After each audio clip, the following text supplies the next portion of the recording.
theories and concepts related to demand we will see today. Okay.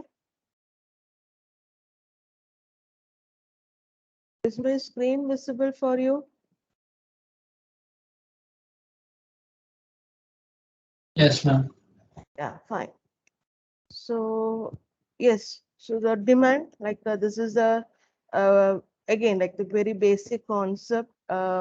Last two classes, whatever we saw, it will be giving you an idea about consumer behavior. And here, like we are going to see completely what is demand and the laws and theories related to demand.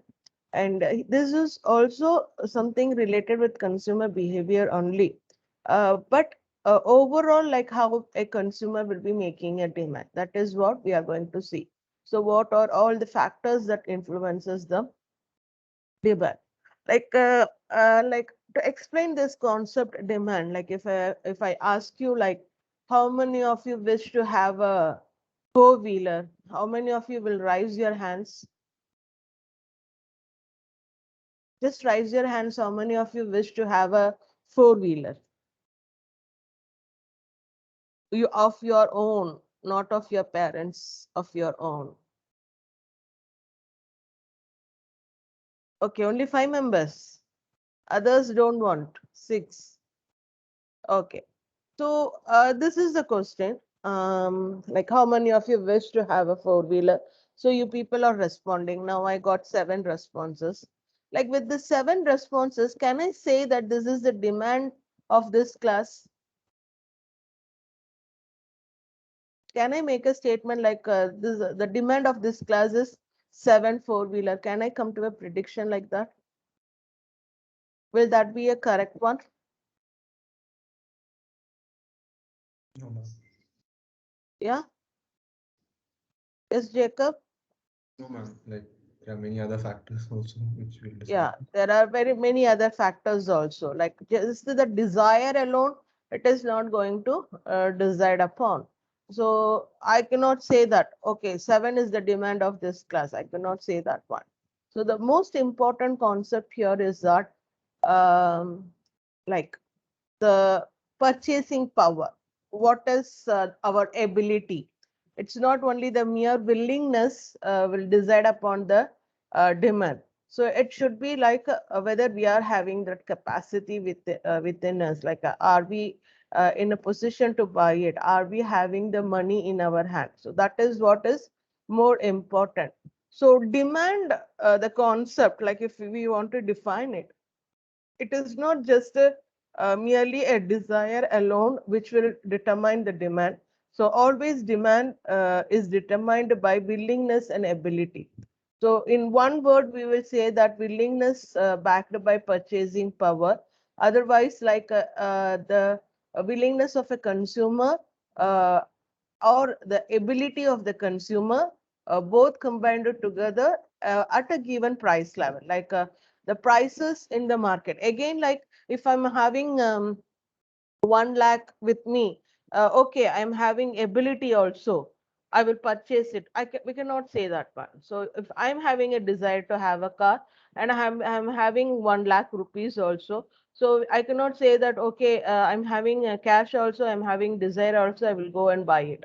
That is also not possible. Why? Because there is a price for each and every commodity. So that is also more important. So I have to see, and the price which is there in the market, if it comes into my calculation, then I can go for, okay, like 1 lakh if I'm having, I can make a down payment of 1 lakh and the rest of the payment as a installment. But if I wish to do that only, I will be doing it. If not, so I will not be doing it. So it should be like a demand is not mere a desire, like desire of a person. So with the desire alone, if we are going to make a calculation of demand, then it will go wrong. So the demand is something like I should have a willingness towards it. I should have the ability, the purchasing power in my hand, as well as that should shoot to the like the price of the commodity should shoot to the my planning. Like it should come under my plan, my budget. Then only I will be going for it.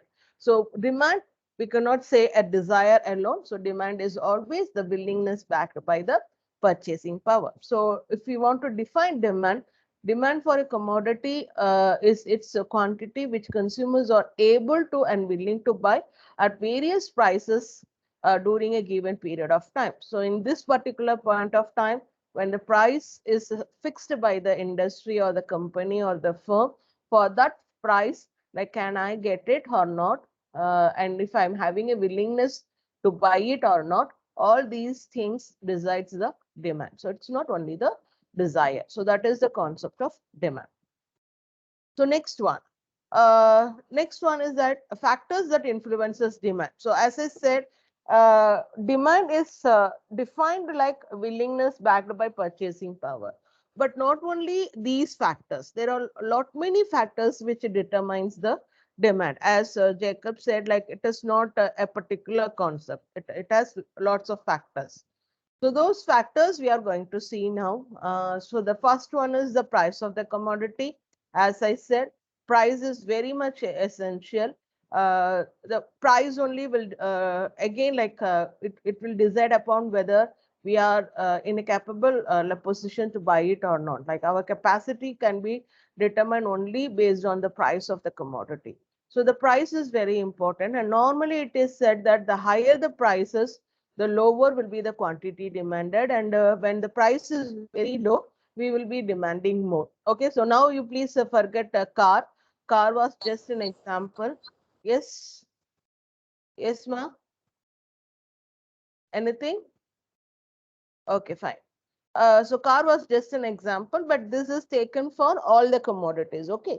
So generally, when the price of a commodity is high, we want less of it. When the price of the commodity is less, we want more of it, or we will buy more of it. So that is the mentality of the people, and that is what the law also states. So the very first factor is the price. So the price plays a very important role in making a demand for that particular commodity. The second one is the income of the consumer. So again, that is what, like the purchasing power. So the purchasing power is also very much important. And again, like purchasing power means like it is not that like we can buy everything. That completely this purchasing power depends upon what is the income that we are earning, what is our income status, the family's income status. That is more important. If I have more income, I will be purchasing more. If I have less of income, I will be purchasing less. Like you can see that a family which is not earning even 1,000 rupees per week, they will not spend on many things. So they will be buying it what is necessary, what is the need of the hour, like what is more important at that particular point of time. If they have children, they will be buying, like most probably their consumption will be something related with food only. Okay, like the poor family, if you take, like if their income is going to be 1,000 rupees or 2,000 rupees per week, so what they will be doing is like they will be spending this amount only to consume food items. Like they will be buying rice, vegetables, some snacks for the children, and snacks also, like they will not be buying snacks like chips, sweets and all. They will be buying biscuits, milk, because that is what is needed for their kids. So it will be like that. So when the income is low, our purchases, the whole family purchase will be less. When our income is very high, so a person earning 1 lakh of rupees per month as a salary, if you take such a person, then what they will be doing is, for them the consumption will be very minimum only. So after that, like you can see that every month they will go for a shopping, they will buy a new dress, they will buy some other accessories, likewise they will be doing all the things. Why? Because the income is very high. So normally our consumption pattern completely depends upon the income. So if you have a lower level of income, uh, like you will be purchasing less or you will be demanding less. When the income is high, you will be making a high demand. So that is another characteristics. Next one is taste and preferences of the consumer. So this also plays a very important role. Like you cannot say that I am not having a taste and preferences. No one will say that one. everyone, like even if you don't have a taste or preferences, like when you see the people outside is being influenced by the fashions and the fade that is prevailing there in the economy, you will also be automatically getting attracted towards it, and you will also make a purchase in that way only. Like if someone is wearing a different design or different costume, then that will be getting attracted by you people, and you go and you make a purchase of it. So taste, like what is our taste, what is our preferences, like this completely depends upon the fashion that is prevailing. So based on that also the demand of a commodity will be done. So this again, like this plays a very important role, and that too in this modern world, like if you take this plays a very important role. So each and every consumer has a different taste and preferences, and according to that only they will be acting. Again, like you cannot influence them to a maximum extent. Okay, people are like children are so that like they make an argument stating that no, no, this is what my preference is. So this plays a very important role. So that one also we have to take into consideration, like when we are talking about demand. So when there is a changes in the taste of the consumer in favor of the commodity, then there will be a high demand. Like for example, this is a fashionable commodity, then people will be buying it. So likewise, then comes the prices of related commodities. When I talk about prices of related commodities, there are two different types of commodities actually we categorize in economics. One is substitute commodity, another one is complementary commodity. Okay, substitute commodity means one can be used in the place of other. So normally the example taken here is the tea and coffee. So likewise, you can take Coke and Pepsi. Likewise, you can take any other examples also, which is like if one is not found, we can go for the other one. And more or less all the product that is there in the market are like they can be defined as a close substitute products only.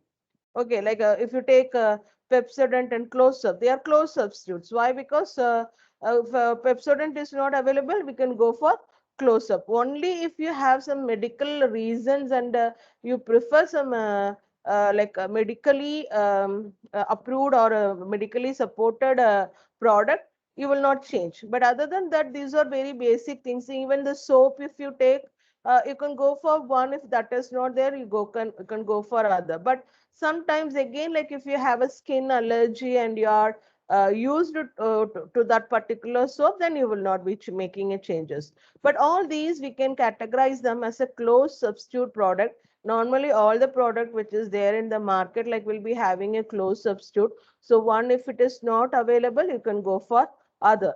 But I'm not talking about close substitute, but there are certain products which we call it as a substitute product, like they by nature itself they are substitutable actually. So like example, as I said, tea and coffee. So if you are going to have a coffee to a shop, and if you found that the price of the coffee, normally the price of the coffee will be high only, but if you find the price of the coffee is even more costlier, then you will shift it to tea. You will have tea and come. Why? Because both are substitute, like both meant for the same purpose only, like to get refreshed over your dullness. So that is the concept. So these are substitute product. So substitute product, how they will affect the like how the prices will affect is that when the price of one product increases, um, we know that like when the price increases, the demand for that product will come down. That is a known factor. But the other factor, other commodity, which is called as a substitute product, without a change of the price of that particular product, because of the change of this product, product has happened, there will be a over demand for it. For example, here if you take tea and coffee, tea price is not changing. Only the coffee price is changing. That is coffee prices increasing.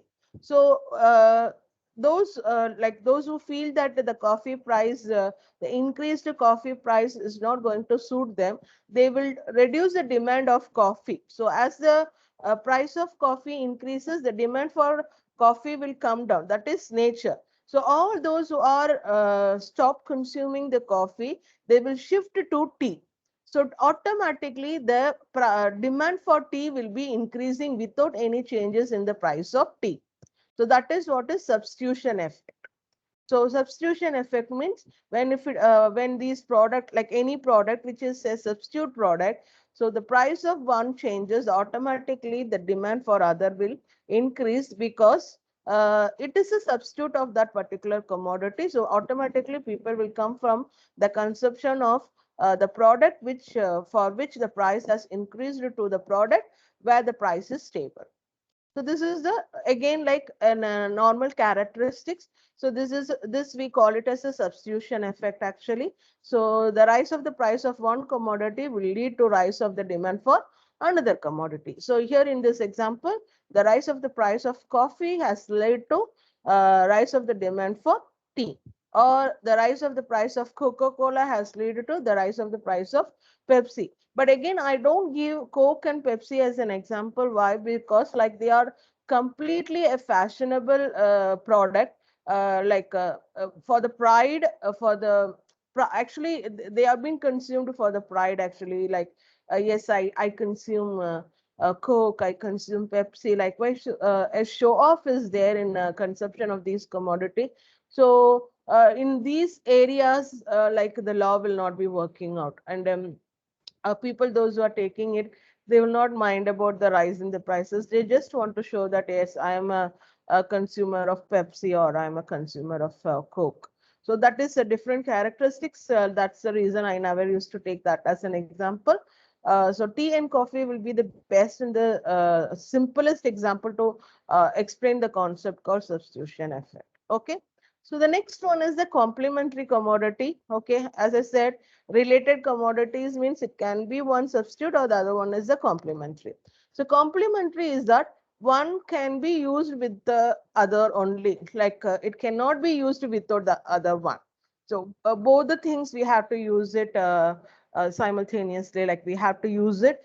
So one cannot be used without the other. That is the concept of complementary. That's why they will say, no, in shops, like if you buy there is a complementary for this. They will be adding and giving one more thing. That is, if you buy that, we will be giving this one also. So that is the concept of complementary, one with the other. So normally, again, the example will be like ink and fountain pen. But I don't know how many of you are using fountain pens nowadays. I don't know whether the fountain pens are available in the market because recent times I didn't saw anywhere.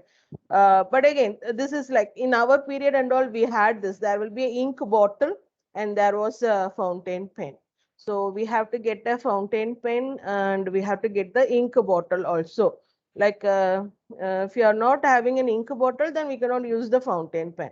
So that problem will be there. So always we have to get a fountain pen and a ink bottle together because then only we can use it. So when the fountain pen, when there was no demand for this fountain pen, so what happened was that the ink bottle also vanished. So we cannot see nowadays ink bottle. Like even if the fountain pens or the ink bottles are not there, why? Because that has not been used in numbers, like huge numbers. So they are giving a filler actually, I think. A filler, a very small filler they are giving.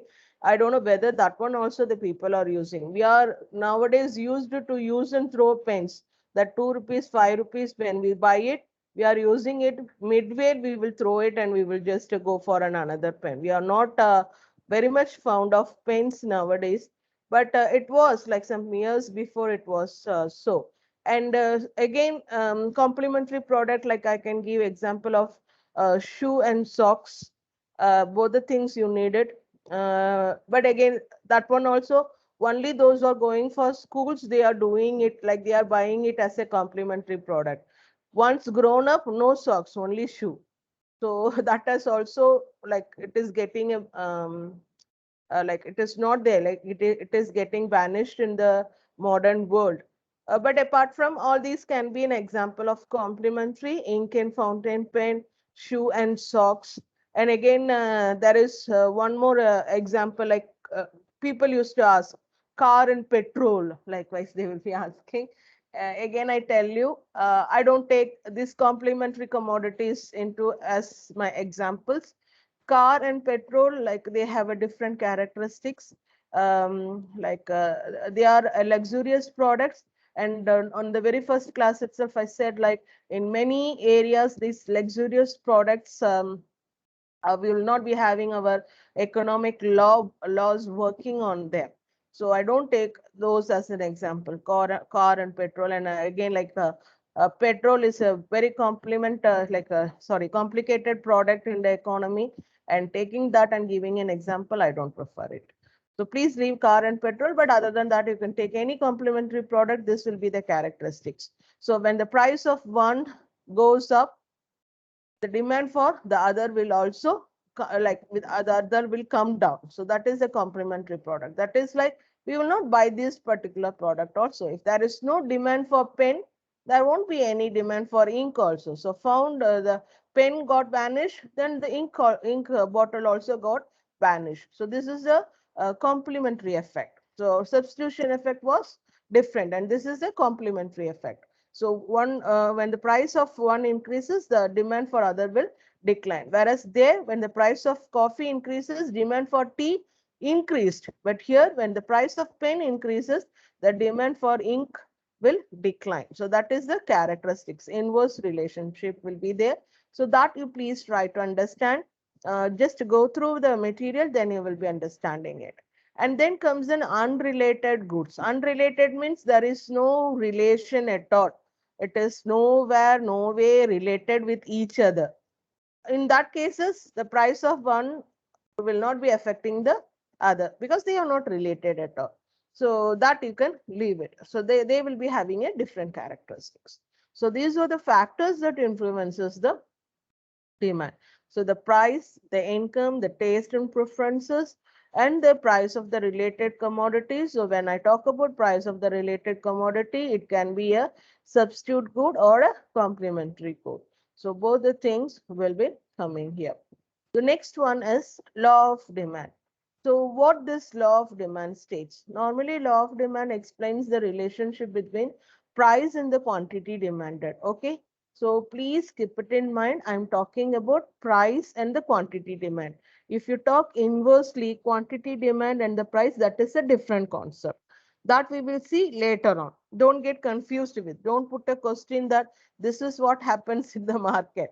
That is different. That is from the supplier side, and it is a market function. Now we are not talking about the market functions. We are talking about the consumer and how the consumer will be behaving.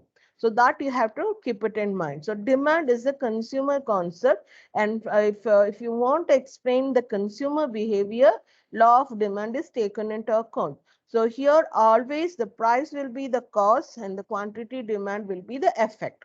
Okay. So the law of demand expresses the relationship between the price and the quantity demanded by the consumer, again at the given price level. So price level is very important. Without a price, we cannot think over a demand of a product. So the price is very important. Keep that in mind. Okay. So for a given price, what is the changes that we are going to do with? So that is what is law of demand. So law of demand states that when the price of the commodity increases, the quantity demanded decreases, and when the price of the commodity decreases, the quantity demand increases, and other things remains the same, or we call it as ceteris paribus. Okay, this one also I have already mentioned to you people. So it is ceteris paribus. Ceteris paribus means other things remains the same. So only making a study between the price and the quantity demanded is the law of demand. What is other things? Now I explained it, no factors that is influencing the demand, the income of the consumers, the taste and preferences, the prices of the related commodities. Related commodities means substitute commodity and complementary commodity. All these are other things. Okay. So we believe that these remains constant. There is no changes in the income. There is no changes in the taste and preferences. There is no changes in the prices of the related commodity. Okay. So by assuming all these things, what this law of demand says that when the price of the commodity increases, the quantity demand of that commodity will decline. And when the price of the commodity declines, the quantity demand of that commodity will be increasing and keeping the other things same. So that is ceteris paribus. Ceteris paribus is an economic term. Wherever you are seeing ceteris paribus, it means that other things remains the same. Other things means other factors which are influencing this variable, they remain the same. With that assumption, we make a study. But in modern days, this is not the concept. We take every concept and we see that what is the relationship between these two. So that is there. But like if you want to understand the concept, you have to keep the rest of the things constant. Then only we can understand this particular two variables relationship. So for that thing, they have keeping it, and this is the law. So law says that there is always an inverse relationship between the price and the quantity demanded. They are not directly related. They are indirectly related. So this is these are the like assumptions of the law of demand. Whatever I said, it will be here actually.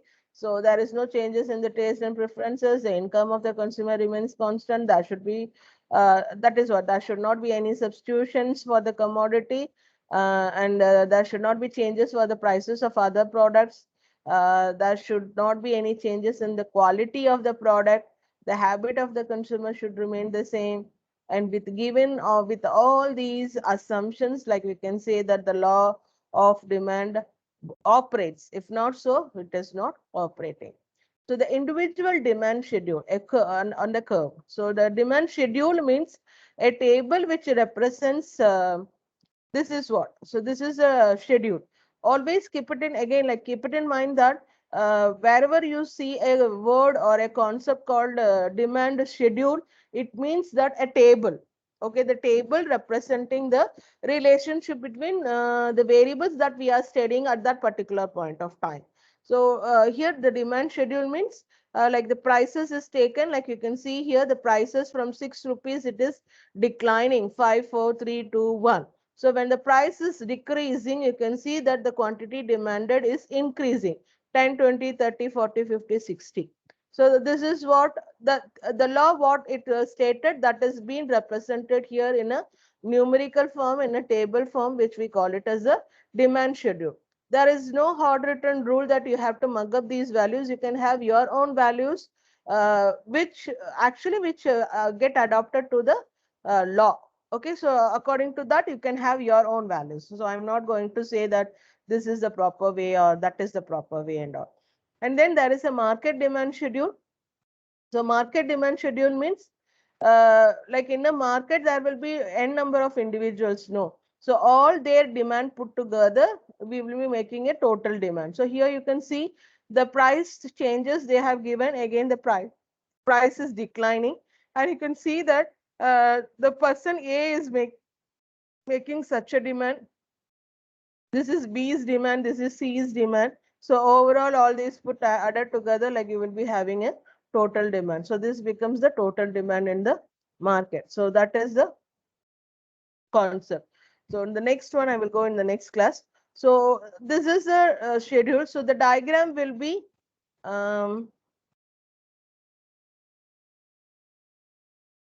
just a minute.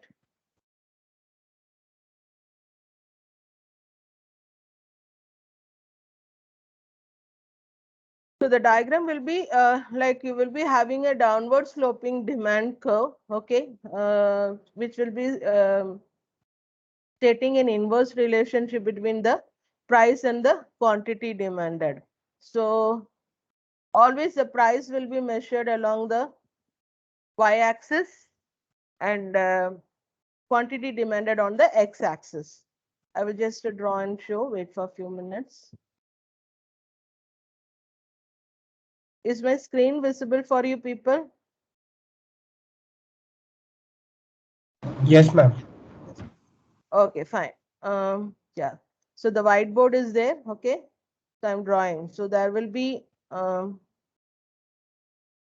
okay, you are having a y-axis, you are having an x-axis. Always, like, please, while drawing the diagram, mark all these axes, okay? Otherwise, like, it will be an incomplete one. Okay, so x and y we are having. So normally in the y-axis, we'll be representing the price. I'm not able to write it properly. So here always it will be quantity demanded. Quantity demanded or quantity supplied. According to the problem, it will change. But always y-axis, you will have a price. Okay, so the demand curve will be a downward sloping curve, a downward sloping curve. This we call it as a demand curve.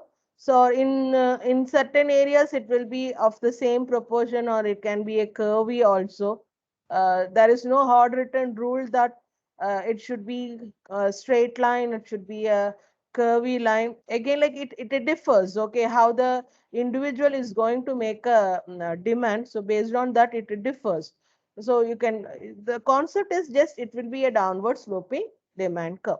So this is the individual demand curve. If the same thing, like if I have to take it for a market demand curve, it will be like again, like you can have y-axis, so which represents the price, and you have an x-axis which represents the quantity demanded, and this is demand curve of A, this is demand curve of B,